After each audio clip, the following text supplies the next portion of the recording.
पावन जयंती कार्यक्रम में मंच पर उपस्थित प्रदेश सरकार में मेरे वरिष्ठ सहयोगी उप मुख्यमंत्री श्री ब्रजेश पाठक जी, प्रदेश सरकार में सभी मेरे सहयोगीगण, जल शक्ति मंत्री स्वतंत्र देव सिंह जी, संस्कृति एवं पर्यटन मंत्री श्री जयवीर सिंह जी,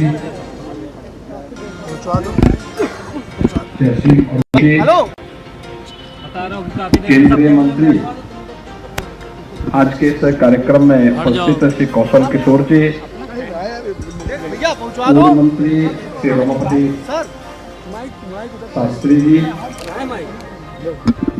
अध्यक्ष अम्बेडकर महासभा डॉक्टर लालजी प्रसाद निर्मल जी,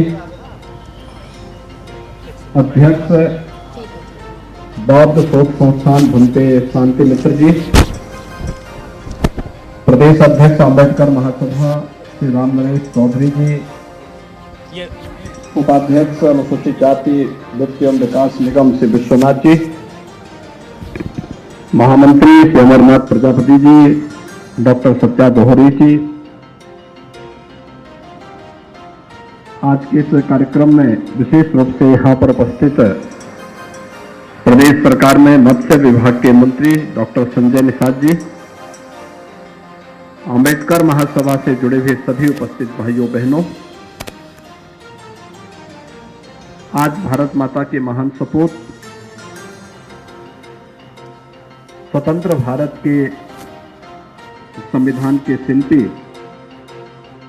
भारत रत्न निगम श्री विश्वनाथ जी, महामंत्री श्री अमरनाथ प्रजापति जी, डॉक्टर सत्या दोहरी जी, आज के इस कार्यक्रम में विशेष रूप से यहाँ पर उपस्थित प्रदेश सरकार में मत्स्य विभाग के मंत्री डॉक्टर संजय निषाद जी, अम्बेडकर महासभा से जुड़े हुए सभी उपस्थित भाइयों बहनों, आज भारत माता के महान सपूत स्वतंत्र भारत के संविधान के शिल्पी भारत रत्न बोधिसत्व बाबा साहब डॉक्टर भीमराव अंबेडकर जी का पावन जन्म जयंती है। इस अवसर पर आप सभी को और पूरे प्रदेश वासियों को मैं हृदय से बधाई देता हूं। हम सब जानते हैं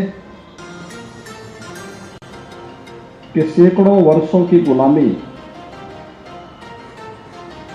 की जो विकृतियां किसी भी समाज में आती हैं, भारतीय समाज उससे अछूता नहीं था। और उस कालखंड में उस कालखंड में पूरे देश के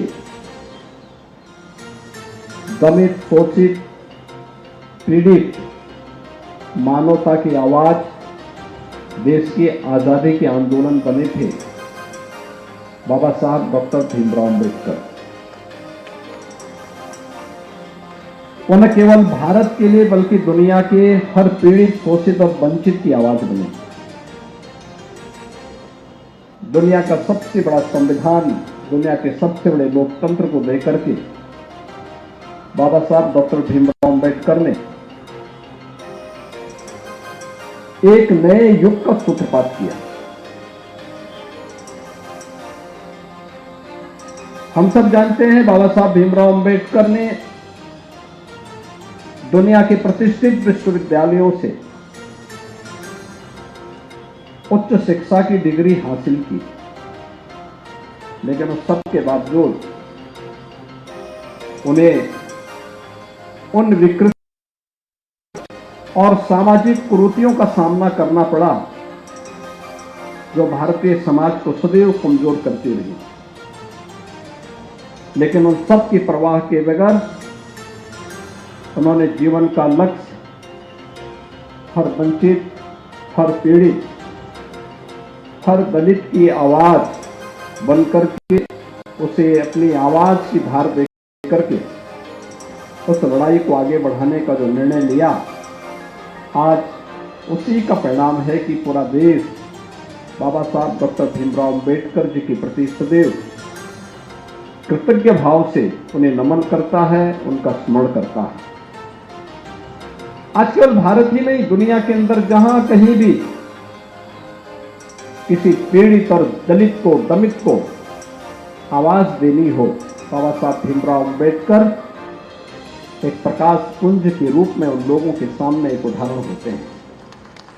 और इसीलिए देश के यशस्वी प्रधानमंत्री आदरणीय श्री नरेंद्र मोदी जी ने 26 नवंबर की तिथि को संविधान दिवस के रूप में मनाते हुए बाबा साहब भीमराव अंबेडकर को अपनी विनम्र श्रद्धांजलि दी। हम सब जानते हैं कि बाबा साहब भीमराव अंबेडकर के नाम पर राजनीति बहुत सारे लोगों ने की होगी, लेकिन उनसे जुड़े हुए प्रमुख स्थलों को तीर्थ के रूप में विकसित करने का कार्य प्रधानमंत्री मोदी जी ने किया। पंच तीर्थ की परिकल्पना को साकार करने का कार्य मऊ है, दिल्ली है, मुंबई है, इंग्लैंड का वह भवन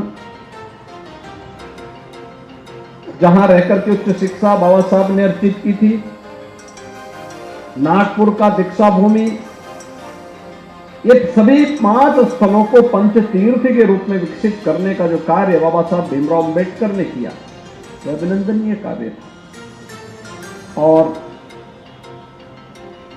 ये हमारा सौभाग्य है कि अंबेडकर महासभा के प्रस्ताव को ध्यान में रख करके प्रदेश सरकार ने पूर्व राष्ट्रपति माननीय श्री रामनाथ कोविंद जी के कर कमलों से जून 2021 में नींव रखी उत्तर प्रदेश के अंदर बाबा साहब भीमराव अंबेडकर स्मारक और सांस्कृतिक केंद्र आज आप बनने के अंतिम चरण में चल रहा है।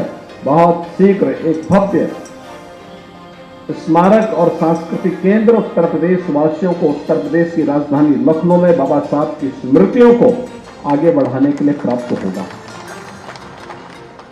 बाबा साहब भीमराव अंबेडकर की इन शिक्षाओं को वास्तव में हर गांव, हर गरीब, हर किसान, हर वंचित, हर दमित, हर शोषित व्यक्ति तक पहुंचाने का कार्य ईमानदारी से किसी ने किया तो नाम है प्रधानमंत्री मोदी। मोदी जी ने हर एक तबके तक इन योजनाओं को पहुंचाने का काम किया, बिना भेदभाव के पहुंचाने का काम किया। आज जब गरीब को, पिछले भारत अकेला देश है जिस देश में 80 करोड़ गरीबों को बिना भेदभाव के फ्री में राशन देने का कार्य सरकार कर रही है। करोड़ों लोगों को सिर ढकने के लिए आवास उपलब्ध कराया जा रहा है। 10 करोड़ से अधिक गरीबों को एक शौचालय उपलब्ध करवाया गया। 4 करोड़ से अधिक गरीबों को विद्युत के निःशुल्क कनेक्शन उपलब्ध करवाए गए। 8 करोड़ से अधिक गरीबों के लिए उज्ज्वला योजना के निःशुल्क कनेक्शन उपलब्ध करवाए गए। 50 करोड़ गरीब देश के अंदर प्रधानमंत्री आयुष्मान भारत की सुविधा का लाभ ले रहे हैं और करोड़ों लोगों को जिस जमीन पर उनकी झोपड़ी है, उनका मकान है, उसका मालिकाना अधिकार देने का काम भी पीएम स्वामित्व योजना के अंतर्गत किसी ने किया तो प्रधानमंत्री मोदी जी ने किया है। ये वास्तव में मानवता की सेवा का कार्य है। बिना भेदभाव के शासन की योजना का लाभ हर गरीब तक पहुंच जाए, हर दलित तक पहुंच जाए, हर वंचित तक पहुंच जाए। ये केवल एक नारा नहीं बल्कि योजनाओं का लाभ उस तक पहुंचे, ये एक हकीकत भी बने। और उससे हकीकत में बदलने का काम अगर किसी ने किया है तो आजादी के बाद ईमानदारी से कार्य किया है प्रधानमंत्री मोदी जी ने। और इसीलिए जब हम यहां पर आए हैं अंबेडकर महासभा, कुछ दिनों के बाद इसके पास अपना एक भव्य स्थान होगा। लेकिन भाइयों बहनों, मैं धन्यवाद दूंगा डॉक्टर लालजी प्रसाद निर्मल जी को और उनकी पूरी टीम को। जब बाबा साहब भीमराव अंबेडकर का शताब्दी महोत्सव मनाया जा रहा था, तब उन्होंने एक छोटे से स्थान से इस कार्यक्रम का शुभारंभ किया 1991 में। याद करिए, 1891 बाबा साहब भीमराव अंबेडकर की जयंती है, उनका जन्म हुआ था 14 अप्रैल 1891। ठीक 100 साल के बाद लखनऊ में 14 अप्रैल 1991 को यहाँ पे बाबा साहब भीमराव अंबेडकर के कार्यक्रम का शुभारंभ यहाँ पे अंबेडकर महासभा के द्वारा प्रारंभ किया गया और एक कार्यक्रमों की श्रृंखला प्रारंभ हुई। दो पूर्व राष्ट्रपति यहाँ पर आए। श्री के.आर. नारायण जी जब देश के उपराष्ट्रपति थे, बाद में राष्ट्रपति हुए, उनका आगमन यहाँ पर हुआ। श्री रामनाथ कोविंद जी राष्ट्रपति के रूप में, राज्यपाल के रूप में उनका कई बार यहां आगमन हुआ। प्रधानमंत्री के रूप में आदरणीय श्री नरेंद्र मोदी जी का आगमन होता है। श्री वी.पी. सिंह जी का यहां आगमन होता है। राज्यपाल के रूप में कई बार श्री राम नाईक जी का यहां पर आगमन होता है। देश का कोई भी बड़ा ऐसा नेता नहीं जिन्होंने अंबेडकर महासभा के कार्यक्रम में भाग लेकर के बाबा साहब भीमराव अंबेडकर के प्रति यहां नमन किया हो। श्रीमती सविता अंबेडकर जी स्वयं यहां पर आई और वास्तव में गरीबों की आवाज को एक नई गति देने के लिए अंबेडकर महासभा ने जो कार्य किया, आज उसी का परिणाम है कि राज्य सरकार ने निर्णय भी लिया, जिस गरीब के पास जमीन का पट्टा नहीं, सरकार ने जमीन का पट्टा उपलब्ध करवाया। सरकार ने युद्ध स्तर पर इस कार्यक्रम को आगे बढ़ाया। आज मुझे बताते हुए प्रसन्नता है, उत्तर प्रदेश के अंदर हर घर नल की योजना में 1 करोड़ परिवारों को हर घर नल की योजना से आच्छादित किया जा चुका है। याद करिए, 2014 के पहले एक गरीब और एक दलित पानी के लिए भटकता था। दबंग लोग पानी नहीं पीने देते थे। इंडिया मार्का हैंडपंप सरकार के पैसे से लगता था, कुछ लोग उसमें काबिज हो जाते थे। आज को हम लोग हर घर, प्रधानमंत्री मोदी जी ने व्यवस्था कर दी कि हर घर तक पाइप कनेक्शन उपलब्ध करवाएंगे, हर घर तक ये पाइप कनेक्शन उपलब्ध होगा। 1 करोड़ परिवारों को कल सायंकाल तक शुद्ध पेयजल के कनेक्शन उपलब्ध करवाने के कार्य संपन्न हो चुके हैं और ये कार्यक्रम लगातार आगे बढ़ेगा।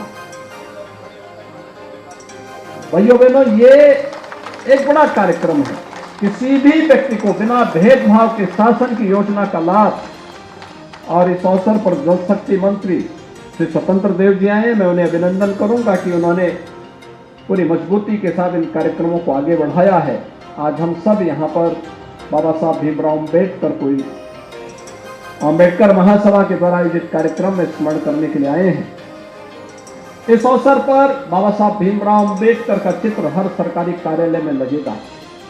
आज आप देख रहे होंगे, हर कार्यालय में आप जाते होंगे, बाबा साहब भीमराव अंबेडकर का चित्र वहां पर लग करके एक नई प्रेरणा देता है, स्मरण कराता है अपने कर्तव्यों के प्रति।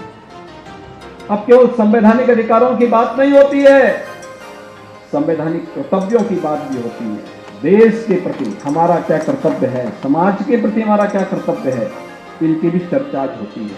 यही तो बाबा साहब भीमराव अंबेडकर की प्रेरणा है।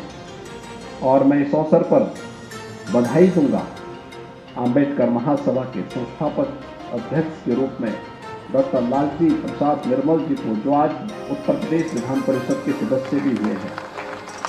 प्रधानमंत्री मोदी जी के प्रति, भारतीय जनता पार्टी के राष्ट्रीय अध्यक्ष श्री जे.पी. नड्डा जी के प्रति हृदय से धन्यवाद ज्ञापित करते हैं कि उन्होंने दलितों की एक आवाज को सम्मानित करते हुए उत्तर प्रदेश के उच्च सदन में स्थान दिया है। और इस अवसर पर मैं उन्हें हृदय से बधाई देता हूं, अभिनंदन करता हूं और विश्वास व्यक्त करता हूं कि आवाज दबनी नहीं चाहिए। बाबा साहब भीमराव अंबेडकर ने तो एक ही प्रेरणा दी, शिक्षित बनो, अपने हक के लिए लड़ो,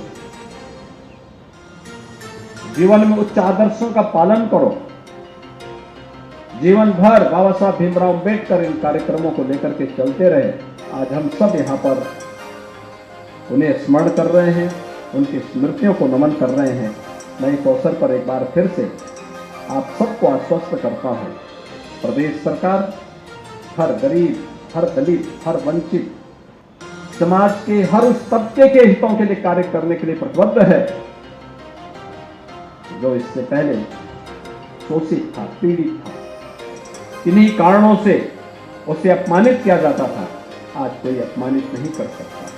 हर व्यक्ति को जियो और जीने दो के साथ चलने के लिए सरकार पूरी प्रतिबद्धता के साथ कार्य करेगी। मैं एक बार फिर से भारत माता के इस महान सपूत, भारतीय संविधान के शिल्पी बाबा साहब डॉक्टर भीमराव अंबेडकर की स्मृतियों को नमन करते हुए प्रदेश सरकार की ओर से मैं विनम्र श्रद्धांजलि अर्पित करता हूं। धन्यवाद। जय हिंद।